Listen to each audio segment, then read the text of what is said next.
रात का समय था। हल्की हल्की ठंडी हवा चल रही थी। आकाश में चांद चमक रहा था। घर के आंगन में दादी माँ चारपाई पर बैठी थीं और उनके चारों तरफ अली और जैनब कहानी सुनने के लिए उत्सुक बैठे थे। दादी माँ, आज हमें कोई डरावनी कहानी सुनाइए ना। हाँ, लेकिन ज्यादा डरावनी मत सुनाना, मुझे बाद में डर लगेगा। अच्छा, तो सुनो। ये कहानी एक ऐसे जंगल की है जहाँ रात को कुछ अजीब घटनाएं होती थीं। एक छोटे से गांव के पास एक घना जंगल था। लोग कहते थे कि वहाँ शाम के बाद जाना खतरनाक होता है। वहाँ से अजीब अजीब आवाजें आती थीं और कभी कभी रहस्यमयी रोशनी भी दिखाई देती थी। लेकिन कोई नहीं जानता था कि यह सब क्यों होता है। ओह, फिर क्या हुआ दादी माँ? उसी गांव में हसन और फहद नाम के दो बहादुर बच्चे रहते थे। वे जंगल का रहस्य जानना चाहते थे, इसलिए एक शाम वे दोनों जंगल में चले गए। अरे हसन, मुझे तो ये जंगल आम जंगलों जैसा ही लग रहा है। हाँ, लेकिन चारों ओर अजीब सा सन्नाटा है।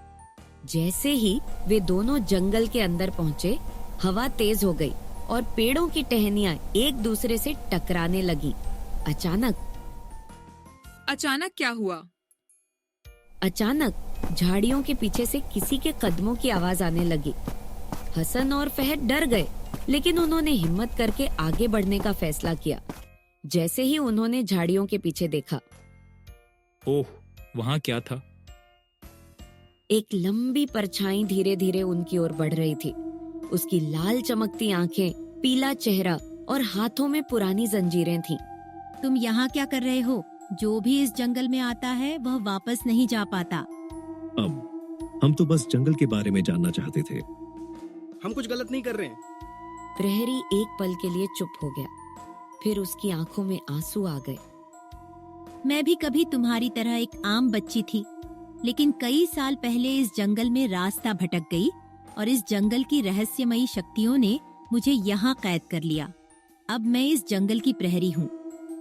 तो क्या हमें यहाँ से जाने की इजाजत है? हाँ, लेकिन दोबारा यहाँ मत आना। हसन और फहद ने एक दूसरे की ओर देखा और दौड़ते हुए गांव की ओर भाग निकले। जब वे जंगल से बाहर आए तो पीछे से फिर वही रहस्यमयी आवाज गूंजी, कभी लौट कर मत आना। उसके बाद गांव में किसी ने भी उस जंगल की ओर जाने की हिम्मत नहीं की। दादी माँ, मजा आ गया, लेकिन मुझे तो जरा भी डर नहीं लगा। हाँ, देखते हैं कि रात में सोते समय तुम्हें डर लगता है या नहीं। अच्छा, अब सोने जाओ, वरना सच में कोई जंगल का प्रहरी आ जाएगा। दादी माँ हंसते हुए बच्चों को सुलाने भेज देती हैं। चांदनी रात में आंगन एक बार फिर शांत हो जाता है।